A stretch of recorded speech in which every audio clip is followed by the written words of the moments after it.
AITA for telling my son he deserved his GF breaking up with him? So my son had a long-distance GF recently for about 2 years. She was great, a really nice girl, and we all loved her, welcomed her with open arms. She was flying here constantly to visit him, like a weekend a month, and he didn't lift a finger to go visit her. I tried talking to him about it several times, and told him he should really start looking into flying over to her instead of expecting her to do all the traveling. He said no. And my wife probably had something to do with it, as she constantly told him she was afraid of him flying.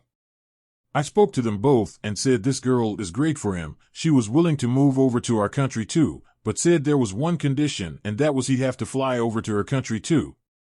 Which is fair enough. He said no, he didn't want to fly or travel anywhere.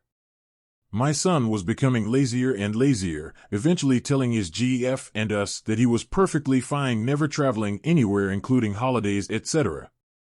Last week, he told us she's dumped him. I went on her FB page, as we're all still friends. She wrote us an apology letter about how she's upset it didn't work out, but these things happen, so we're on good terms, and looks like she's with a new guy already. Me and my wife have no doubt she was seeing him whilst still in a relationship with my son. I confessed to them both that I actually agree with her decision and he should have expected it.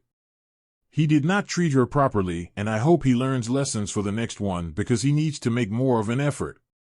I said he deserves it for his lack of effort in the relationship and for essentially just allowing this girl to spend all her money and time coming here all the time.